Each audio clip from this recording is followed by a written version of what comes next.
Diseño gráfico publicitario. Nos encargamos de darle vida a tus ideas.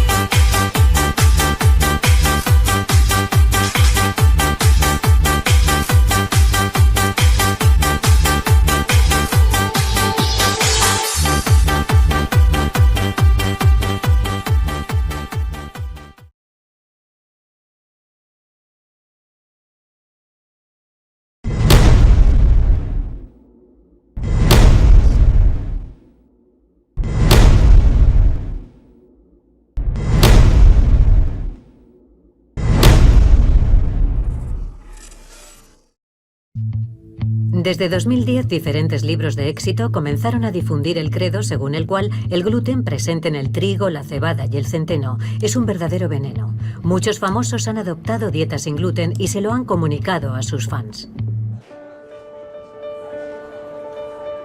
La reacción no se hizo esperar. Según recientes estadísticas, hasta un 25% de los estadounidenses adultos evitan el gluten en su dieta. En Europa, entre el 8 y el 15% de la población hace lo mismo. Impulsado por una moda sin precedentes en la historia de la humanidad, el comercio mundial de alimentos sin gluten superó los 15.000 millones de euros en 2018 y crece de forma exponencial. El movimiento sin gluten se ha convertido en una tendencia, en una especie de moda en los últimos años. Se habla mucho sobre la sensibilidad al gluten, pero un negocio multimillonario, basado en una supuesta enfermedad, debe ser evaluado de manera muy crítica. ¿La demonización del gluten no es más que una moda creada por el marketing? ¿O es que el trigo, alimento básico de nuestra civilización, se ha convertido en un veneno?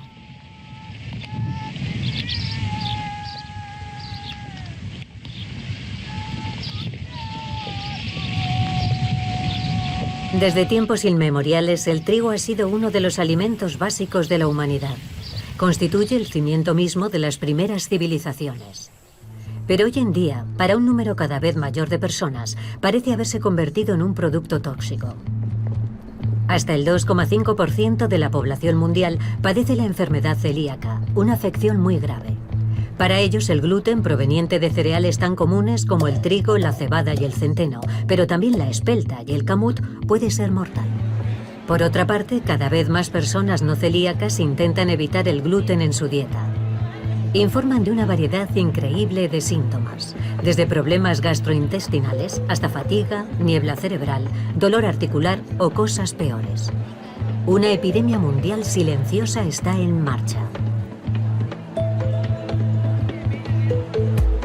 Pero la realidad es que todavía se desconoce qué es lo que está causando este tsunami repentino de sensibilidad a estos cereales. ¿Cómo es posible que de repente haya tanta gente con intolerancia a los granos de trigo tan altamente nutritivos? ¿Podrían los cambios recientes en nuestros hábitos alimenticios o en nuestro estilo de vida haber desencadenado la epidemia? El gluten como tal no está presente en los cereales. Se trata de uno de los primeros productos procesados de la humanidad, ya que se forma al mezclar harina con agua. En realidad, en el interior del grano no hay gluten. Hay dos clases de proteínas que se llaman gliadina y glutenina. La glutenina son unos bastoncillos y la gliadina unas bolitas. Cuando añadimos agua a la harina y comenzamos a amasar, además del agua estamos añadiendo fuerza mecánica y ocurre lo siguiente. Los palos se pegan a las bolas y viceversa, como en una especie de juego, como si estuvieran magnetizados. Es entonces cuando se crea una estructura proteica a la que denominamos gluten. El gluten tiene poderes mágicos. Es capaz de atrapar el dióxido de carbono generado por la fermentación, lo que a su vez añade volumen y ligereza al pan.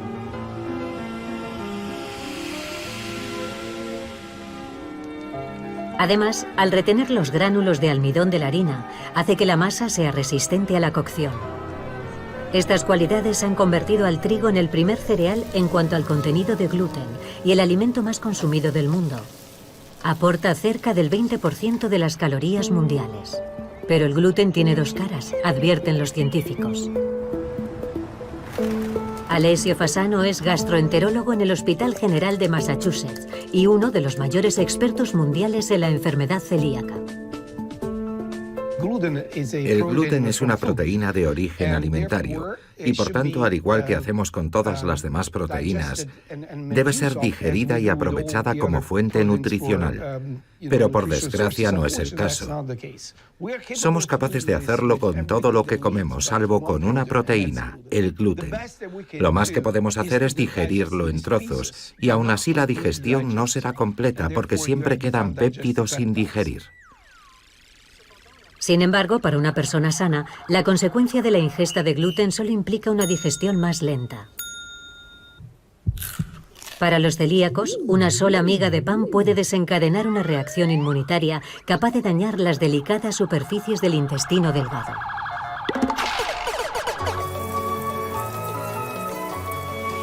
La molienda del trigo para obtener harina es uno de los primeros actos humanos de modificación de la naturaleza. Sin el pan, una gran parte de la humanidad moriría de hambre. ¿Consumirlo habrá sido un error evolutivo, como afirman algunos? ¿Es el gluten el veneno que producen las hierbas para destruir a su depredador humano? Muchos productos alimenticios cotidianos contienen toxinas naturales como mecanismo de defensa.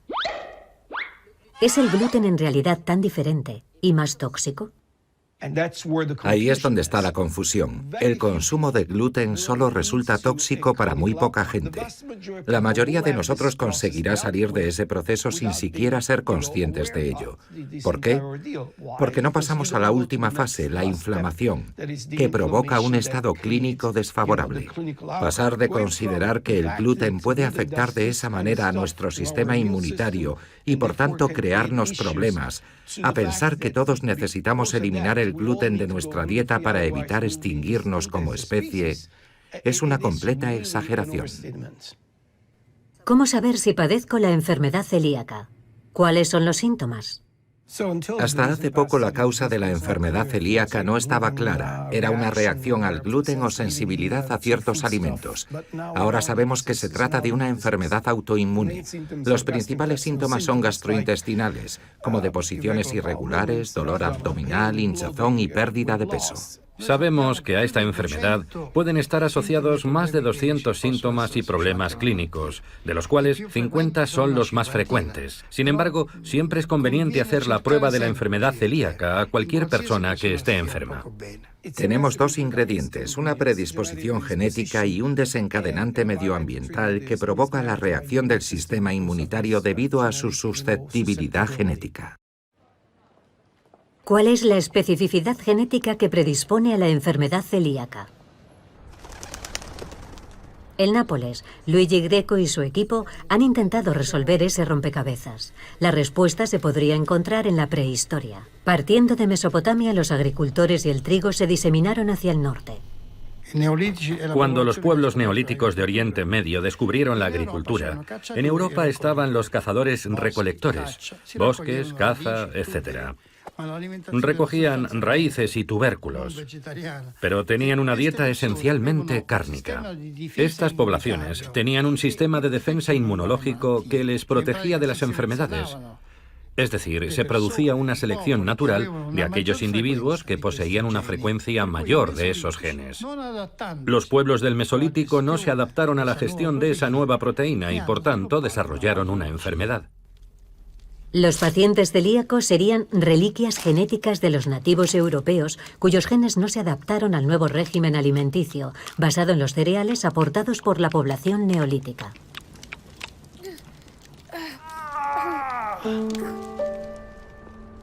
Pero el número de personas que padecen la enfermedad celíaca en la actualidad es 4 veces mayor que en los años 50. Los estudios epidemiológicos han demostrado que esta enfermedad está aumentando demasiado deprisa para considerar que el responsable de la epidemia es una mutación genética. Puesto que los genes por sí solos no pueden haber provocado esta mutación, deben entrar en juego factores relacionados con el medio ambiente. Por otra parte, una nueva afección parece haber surgido de la nada: la sensibilidad no celíaca al gluten. Existe una enfermedad relativamente nueva que es la sensibilidad no celíaca al gluten, en la que no se produce una respuesta autoinmune como en la enfermedad celíaca, ni una respuesta alérgica como en la alergia al trigo, pero se produce una respuesta inmunitaria que conduce a una inflamación sin dañar nuestro intestino, con síntomas que coinciden con los de la enfermedad celíaca. La sensibilidad no celíaca al gluten está rodeada de misterio. Los científicos siguen en busca de una prueba para su diagnóstico.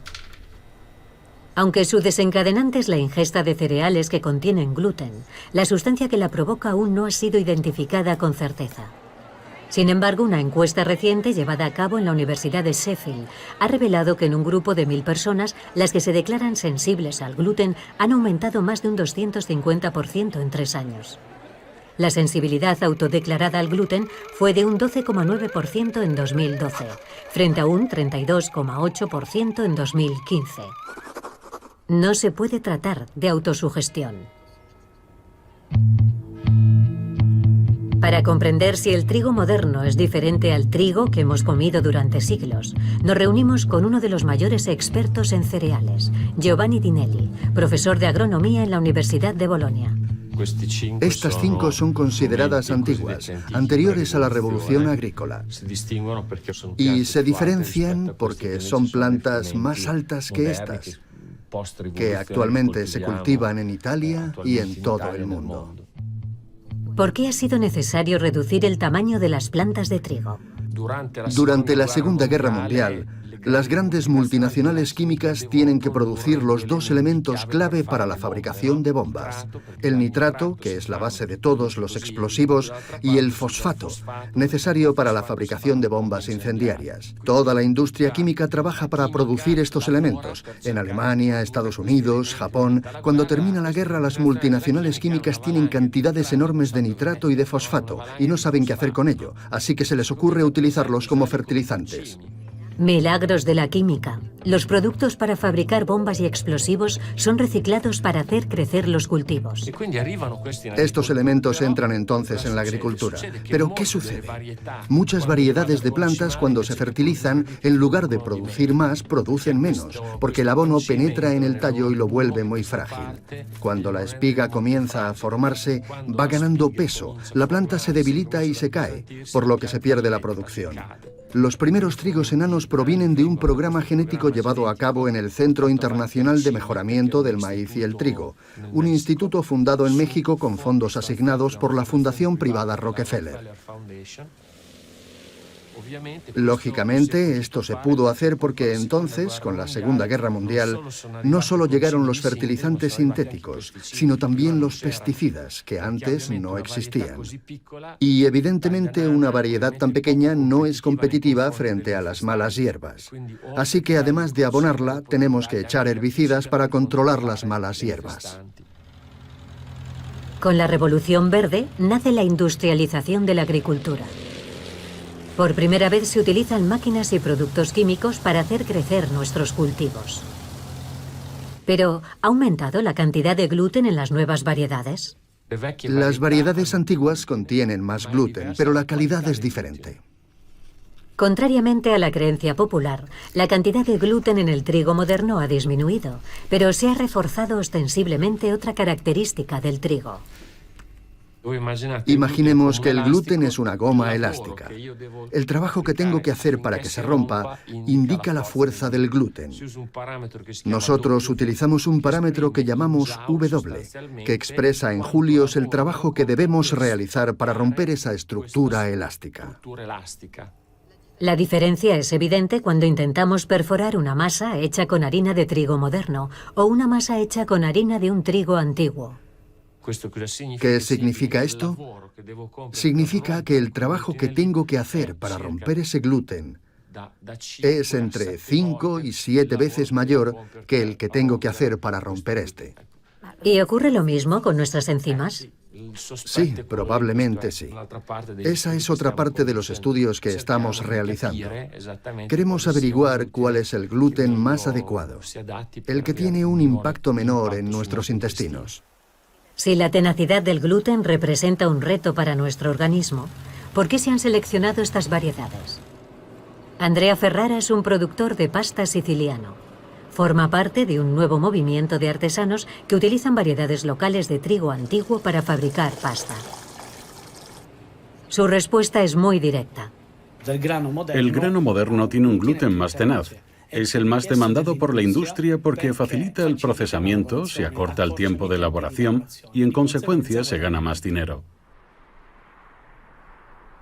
La Revolución Verde pretendía resolver el hambre en el mundo, sin preocuparse demasiado por los efectos sobre nuestro organismo.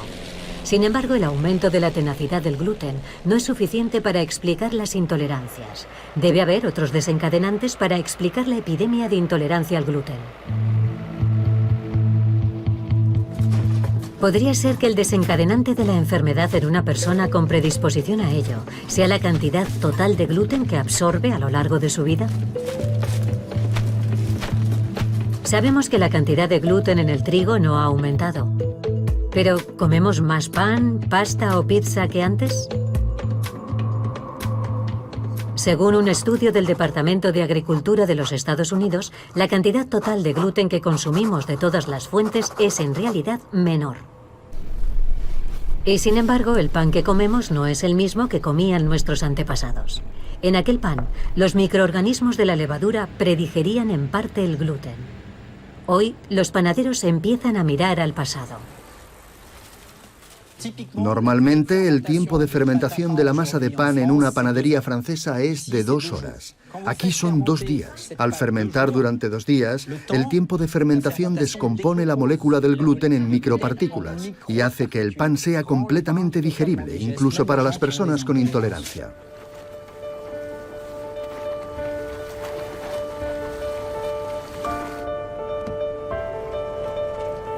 No solo el gluten ya no es predigerido por la fermentación, sino que además se añade a muchos productos de panadería industrial. Desde 1977, su utilización como aditivo en productos de horno se ha triplicado en Estados Unidos.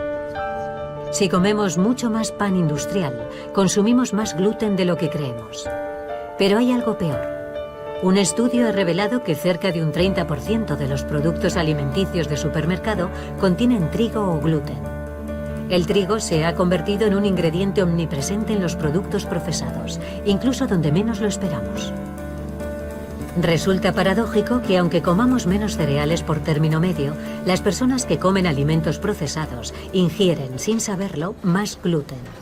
Varios factores sugieren que para entender esta epidemia de intolerancia, debemos volver la mirada hacia los procesos industriales. ¿Monsanto? ¡No! ¿Buena salud? ¡Sí! ¿Monsanto? ¡No! ¿Buena salud? ¡Sí!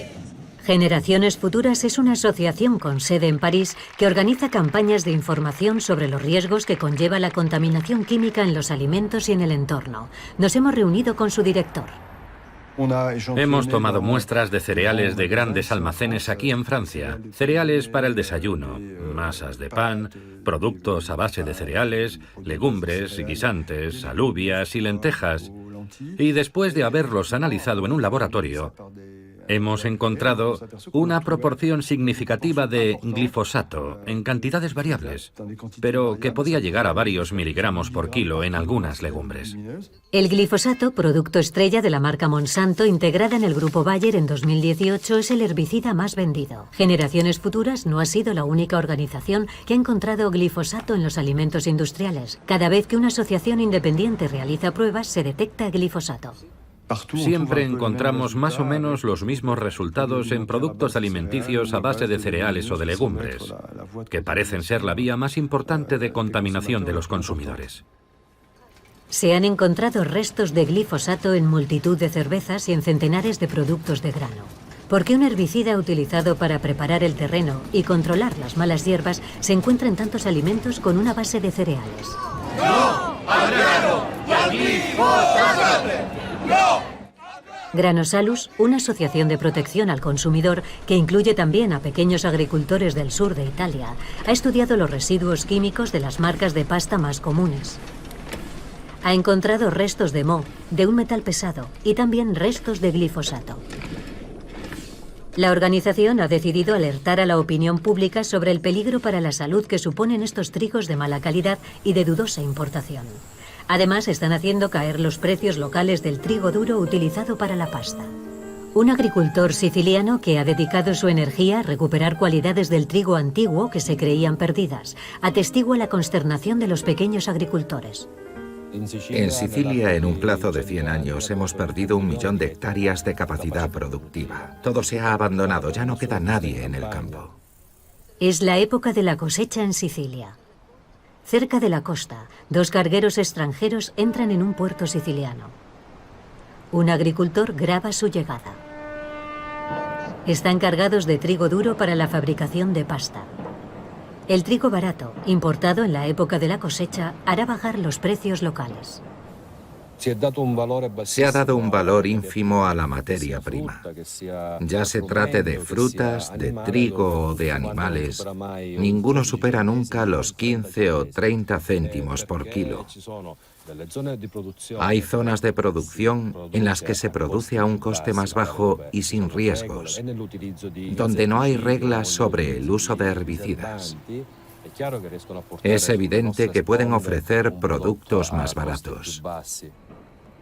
El trigo de los cargueros está contaminado con glifosato, denuncian los agricultores locales que piden controles más estrictos. Sin embargo, mezclado con el trigo local, este trigo se puede utilizar para hacer pasta con la etiqueta Made in Italy. Está claro que hay un interés detrás de ello, pero nuestra producción nacional de trigo duro es insuficiente. Así que cada año debemos importar entre un 30 y un 35% de ese trigo. La producción de trigo duro, por lo general, se ha adaptado siempre muy bien al medio ambiente mediterráneo. El trigo duro se cultiva tradicionalmente en climas cálidos, pero últimamente las cosas han cambiado. Algunos países fríos se han convertido en los mayores productores. Desde la década de 2000, nuevos e importantes actores, especialmente Canadá y Ucrania, han entrado en el mercado mundial del trigo duro.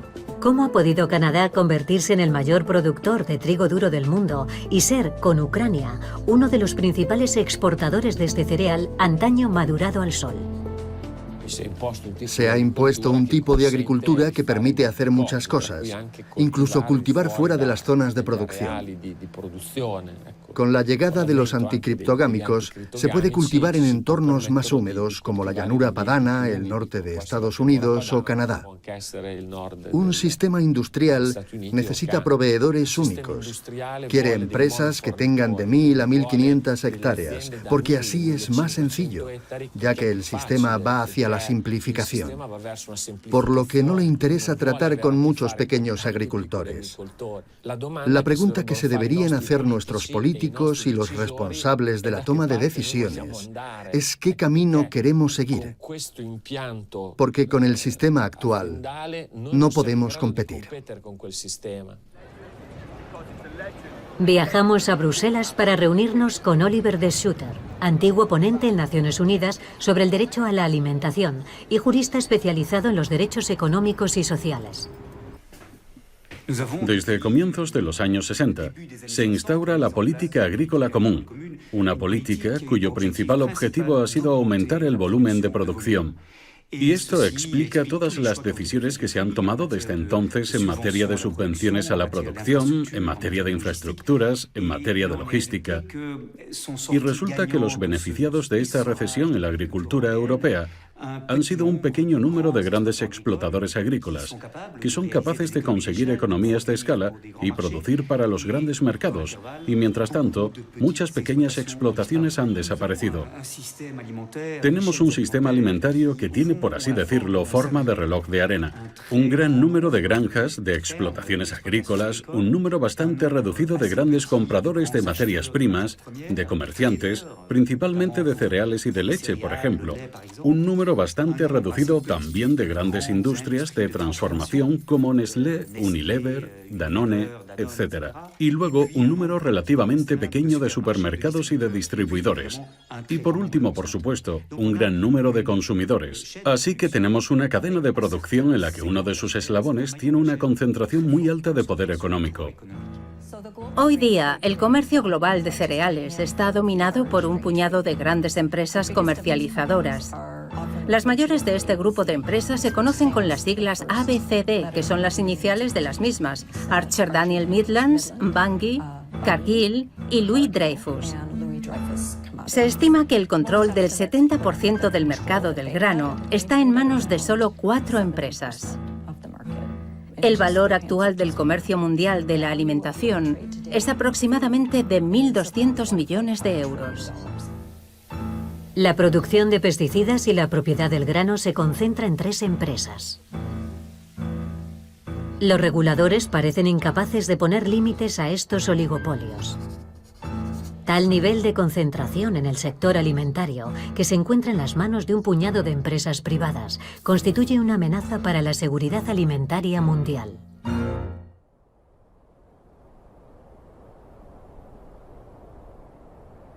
La geopolítica de la alimentación es el campo de estudio de Jennifer Clapp. Experta en política alimentaria, ha dedicado a este tema su último libro titulado Food, Comida. Hay una distancia creciente en el sistema alimentario mundial que se refiere no solo a la distancia física que recorren los alimentos desde la granja hasta el plato. La distancia enmascara la concentración de riqueza y poder que existe. Enmascara la forma en la que ciertos actores, como las grandes empresas agroalimentarias, establecen las reglas del juego con el fin de minimizar el poder de los consumidores y también el de los productores. El mensaje de la industria agroalimentaria de que siempre hay que producir más es extremadamente problemático porque conduce a decisiones agronómicas muy nocivas para el mantenimiento de los ecosistemas. Estas decisiones agronómicas son una amenaza potencial para la salud humana. ¿Podría el glifosato desempeñar un papel en la epidemia de intolerancia al gluten? Thierry Brand puede saber la respuesta. Es el antiguo jefe de biotecnología de Agricultura Canadá, el organismo responsable de las políticas agrícolas del país. Nos reunimos con él durante una de sus visitas a París. Cuando trabajaba para el gobierno y dirigía nuestro grupo de investigación, me veía obligado a explicarle a la gente que la ingeniería genética es una tecnología sencilla. Años más tarde, estudios muy rigurosos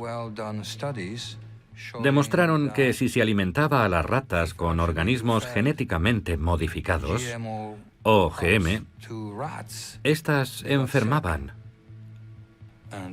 Eso me hizo preguntarme, ¿cómo es posible? Este descubrimiento fue el inicio de la conversión de Thierry Brand a la agricultura verde. Hoy es una de las voces más reputadas que alertan contra los peligros de la agricultura industrial, de la que conoce todas sus dobleces. Algunos agricultores, principalmente de Escocia y Canadá,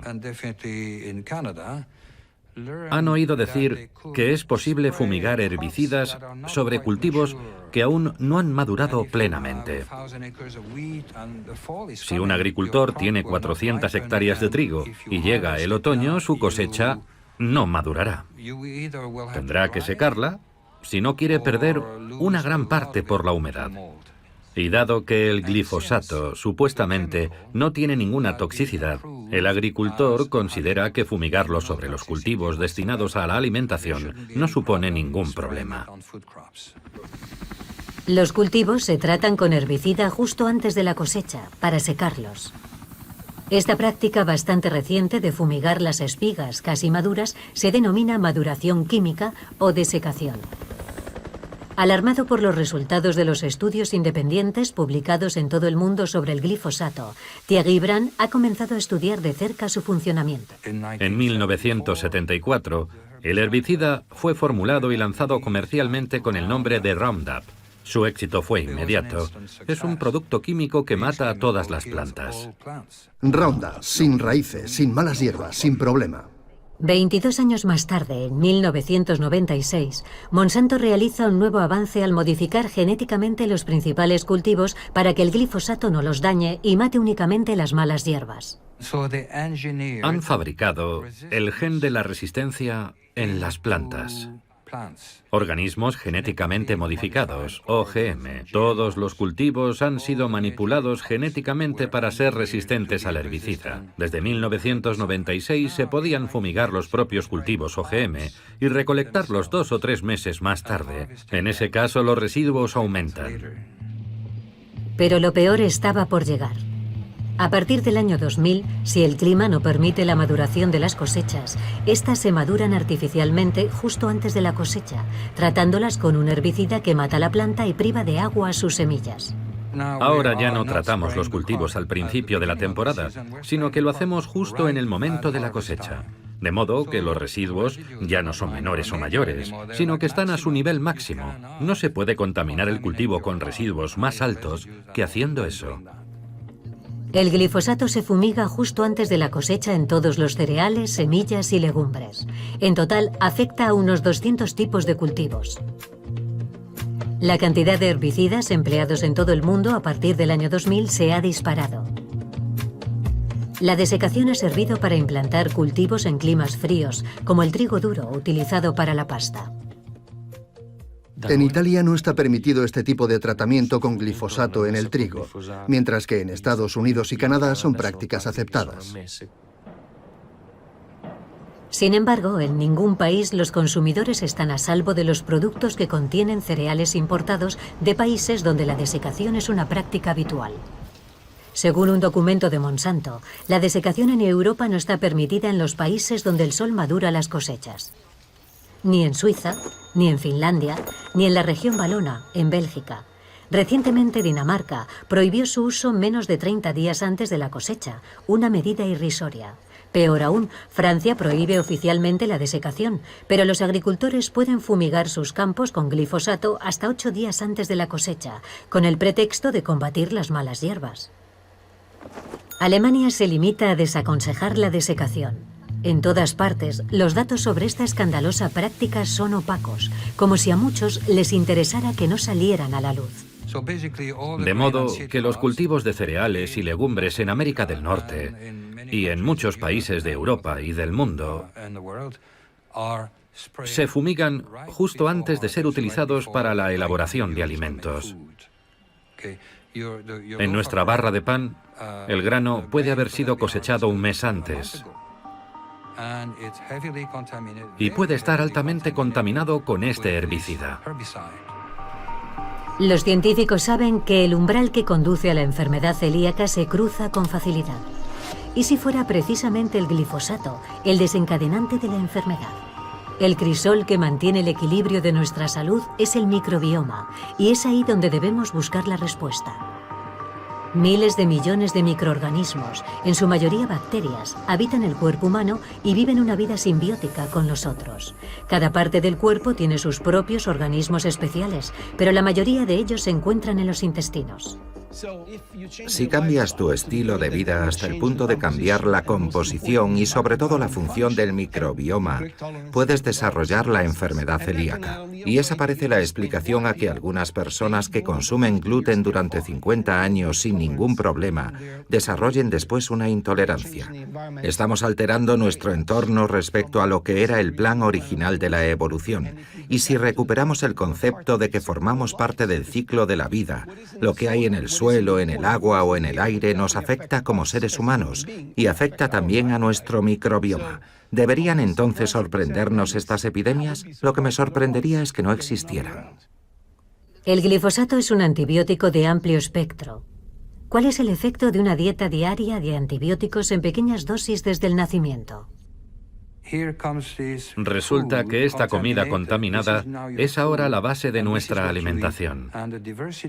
Es lo que comemos, y la diversidad de nuestro microbioma se va reduciendo de forma paulatina, hasta que un día uno de nuestros órganos deja de funcionar como debería y desarrollamos una enfermedad crónica. A través de un mecanismo sutil, el glifosato puede provocar un sabotaje completo en nuestro organismo. Este es el impactante descubrimiento de Stéphanie Seneff, bióloga del MIT y experta en inteligencia artificial. Ha llevado a cabo un metaanálisis de toda la literatura científica concerniente a este herbicida y ha descubierto el mecanismo por el que se cuela literalmente en todas las células de nuestro cuerpo. Hace unos 12 o 13 años me preocupé mucho por la tasa de autismo en Estados Unidos. Pensé que tenía que haber un factor ambiental que fuera el causante del autismo y me propuse descubrirlo. Creo que he encontrado dicho mecanismo. Yo opino que el glifosato actúa como un análogo del aminoácido que codifica la glicina y entra en las proteínas por error en lugar de la glicina.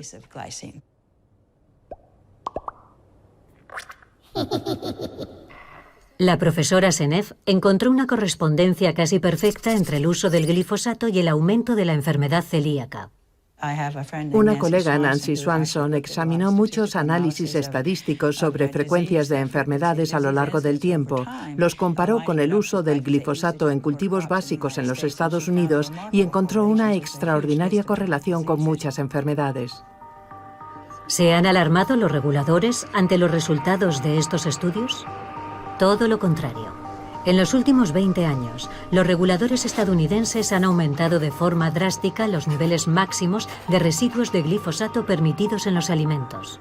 En Europa, desde que se puso en marcha una normativa común en 2008, los residuos de glifosato permitidos en los cereales, especialmente en la cebada y el trigo, son entre 100 y 200 veces superiores a los permitidos en las verduras. Sin embargo, este paraíso para los lobbies de la agroindustria empieza a resquebrajarse en 2015, cuando el Centro Internacional de Investigaciones sobre el Cáncer, CIIC, clasifica el glifosato como probable cancerígeno para el hombre. La normativa que se aplica hoy en día en Europa es que un pesticida que sea un probable cancerígeno para el ser humano debe prohibirse con independencia de la dosis a la que se utilice y punto. Con una regulación así, si se aprueba la evaluación del CIIC, el glifosato en Europa está acabado.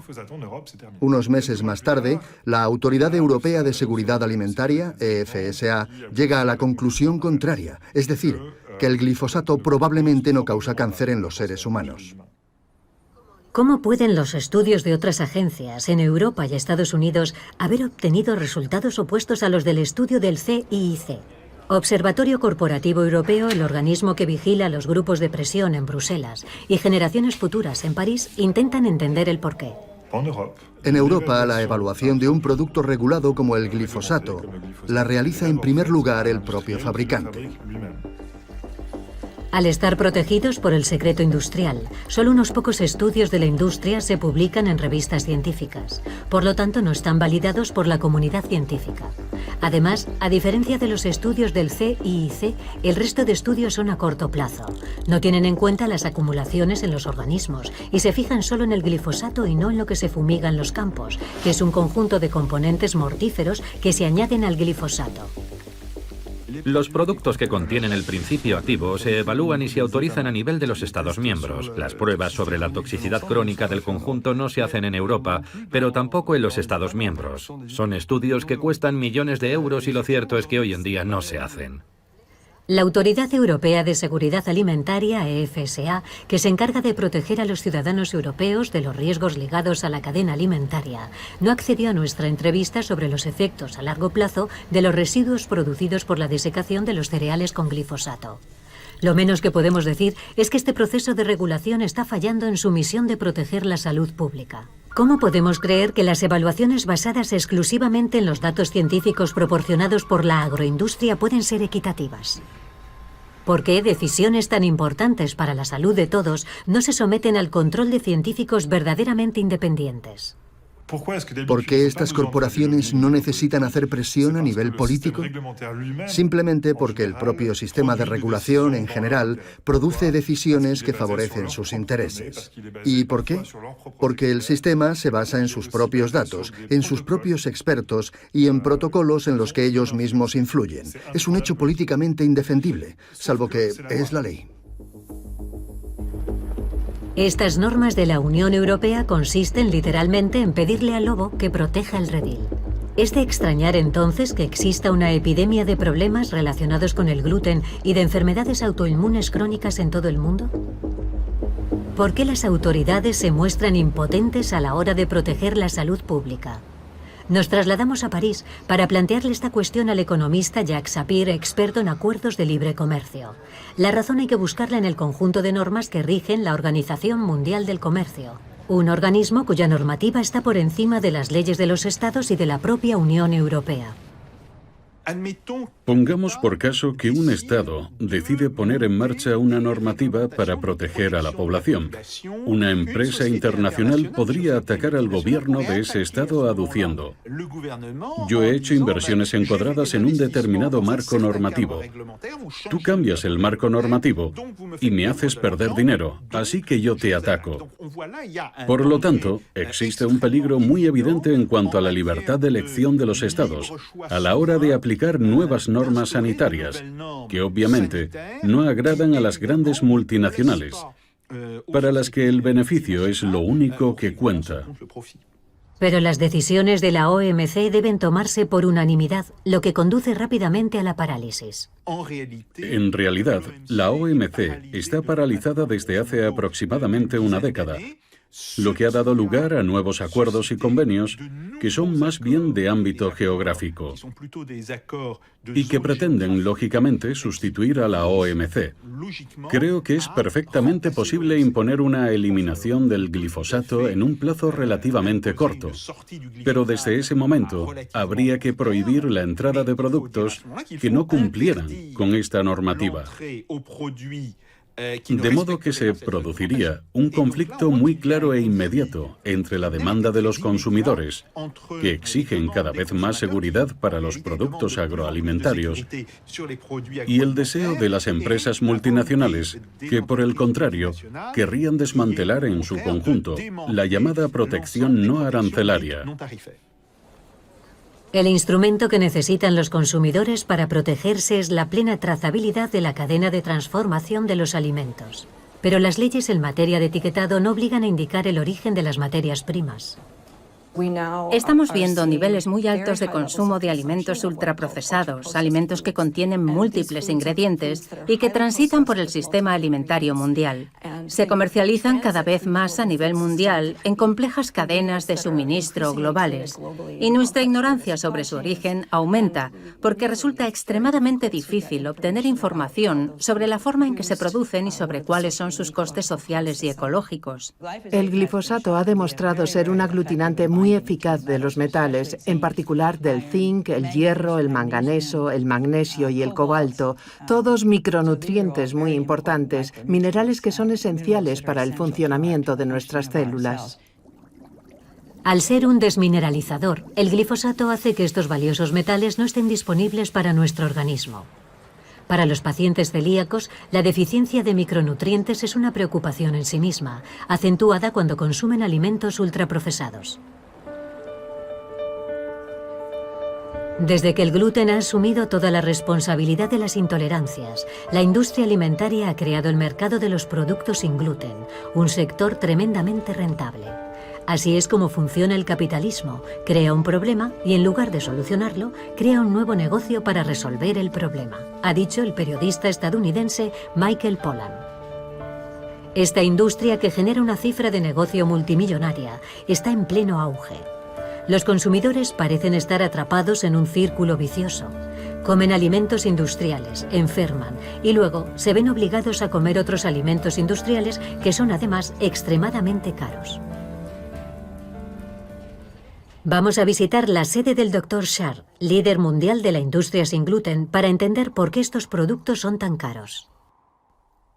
La explicación está en la esmerada atención que ponemos en las materias primas, en nuestro control de calidad y en que el tamaño de los lotes que producimos es solo una fracción de lo que producen los grandes gigantes de la industria alimentaria. Eso conlleva unos costes elevados que lógicamente hay que repercutir, pero dichos costes constituyen al mismo tiempo una importante oportunidad para que la investigación mire hacia el futuro.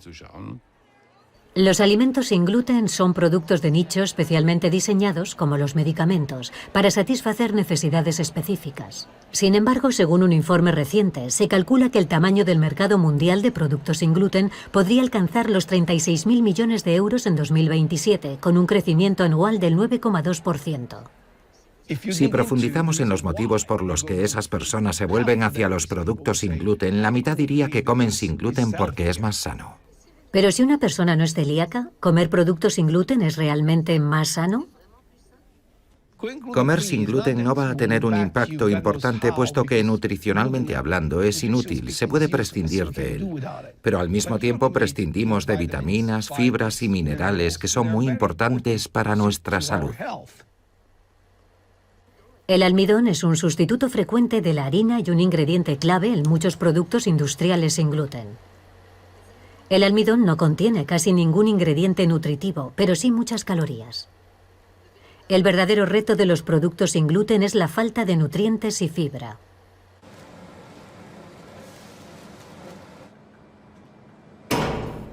Los estudios han demostrado que las dietas sin gluten son bajas en fibra.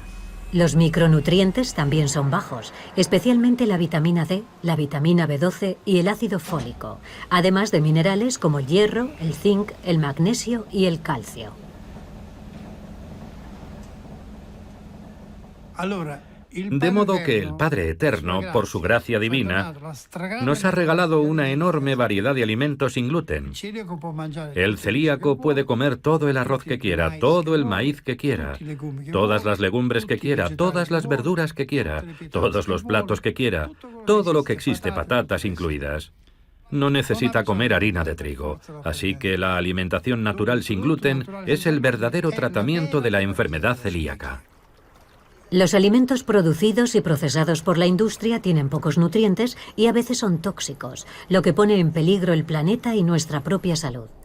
Parece necesario un cambio radical en el paradigma agrícola. Pero, ¿una agricultura sin química puede ser una verdadera alternativa? Tenemos sistemas agrícolas alternativos que pueden resolver algunos de los grandes problemas asociados al modelo de producción industrial. Y uno de los más prometedores es la agroecología. ¿Puede la agricultura ecológica alimentar al planeta? Mi respuesta es sí, estoy convencido de ello. Tenemos que exigir un cambio en los sistemas alimentarios, con un rendimiento menor, pero con mayor valor nutritivo. Lee Rossi y la asociación que dirige, Simenza, han recuperado antiguas variedades de trigo siciliano. Los estudios están demostrando que estas variedades antiguas, cultivadas sin herbicidas, tienen un impacto beneficioso en la digestión, incluso en los sujetos más sensibles. En los últimos 15 años hemos retomado el cultivo de estas variedades. Hemos redactado un pliego de condiciones para cultivarlas en otras granjas y transformarlas después en harina, con la que se elabora pan, pasta, galletas, etc. Alrededor de estos granos antiguos se ha creado todo un sistema de empresas que están consiguiendo inventar una nueva economía. En la región valona también está prohibida la desecación. Una organización independiente difunde información y modelos de trabajo alternativos para la agricultura, creando nuevas relaciones. Naturaleza y Progreso ha lanzado una campaña en Valonia llamada Valonia sin pesticidas. Los pesticidas son una cosa del pasado. Debemos avanzar hacia su completa desaparición. En la agricultura ecológica trabajamos más con la naturaleza, con los animales y con las plantas que contra ellos. Mark nos lleva a visitar una granja que cultiva cereales ecológicos. Él es el primer eslabón de una cadena local, desde la producción de cebada ecológica hasta el consumo de cerveza. En la agricultura ecológica contamos con un equipamiento avanzado. Esta agricultura necesita modernidad. Explotamos grandes parcelas y queremos alimentar a mucha gente. Esto es una escardadora que nos permite deshiervar los campos. Vendría a ser el pesticida que nos ayuda a combatir las malas hierbas en los cultivos. No hay necesidad de fertilizantes químicos. En este campo estamos intercalando cultivos con abono verde. Hay que saber que antes de alimentar a la gente, tenemos que alimentar el suelo. Ni técnicas de desecación para los cultivos de cebada. Aquí las buenas prácticas agronómicas se combinan con ayuda mecánica. Estamos realmente en una granja modelo a este nivel. Aquí todos los productos se procesan y se venden directamente al consumidor. Para naturaleza y progreso, la alimentación debe seguir fundamentándose en un vínculo entre dos personas, el productor y el consumidor. Cerca de Bolonia, Podere Santa Croce abarca todo el proceso, desde el campo hasta el plato, con métodos de cultivo sostenibles que ofrecen productos con un sabor y unas cualidades nutricionales irreprochables. Hace 20 años pasé de la agricultura convencional a la agricultura ecológica y transformé la granja en un organismo vivo, es decir, en un ciclo cerrado multifuncional. Los agricultores se han unido en una cooperativa empresarial llamada Virgo. Virgo produce un trigo especial que nace de una serie de cruces entre variedades antiguas, así que hemos creado una nueva variedad de trigo. Los agricultores deciden también el precio de venta, con un espíritu de fraternidad y no de competencia. ¿Podría una alimentación sana frenar el aumento de la intolerancia al gluten? Si nuestros gérmenes beneficiosos son los que mantienen nuestra salud en equilibrio, ¿qué podemos hacer para mantenerlos en buena forma? Las personas comemos 3 o 4 veces al día, lo que constituye de lejos el elemento más impactante que puede cambiar la composición y la función de nuestro microbioma. ¿Y qué comíamos en el pasado? Mucha fruta y mucha verdura. ¿Por qué? Porque no corren, solo hay que recogerlos. Y muy poca carne, porque tienes que atraparla y es carne magra. Y luego un poco de pescado y aceite de oliva. Estoy describiendo, de hecho, la dieta mediterránea. A la hora de comprar materias primas hay que asegurarse de que en el 99,9% se trata de productos procedentes de la agricultura ecológica. Hay que dejar de comer en cualquier lugar y de cualquier manera. Tenemos que revisar lo que comemos y en cuanto a la harina, si no es ecológica, ni tocarla, ni tocarla. Como se suele decir, los alimentos pueden convertirse en medicamentos. Los alimentos que contienen gluten no son un veneno. Si se han vuelto venenosos, ha sido por la industrialización de la agricultura y por la influencia de las grandes empresas en los reguladores. Pero la labor de concienciación de las asociaciones está dando sus frutos. Las multinacionales del sector alimentario han anunciado recientemente que dejarán de comprar cereales sometidos a desecación. Y a partir de 2022, los datos que la EFSA recibe de la industria se harán públicos. Al mismo tiempo, millones de agricultores y artesanos están uniendo sus fuerzas para crear cadenas alimentarias cortas que producen alimentos locales más saludables. Nuestro poder reside en nuestra capacidad de elección. Cuantos más alimentos saludables compremos, más participaremos en la construcción del mundo que queremos. Por una agricultura sana. Salud. Salud.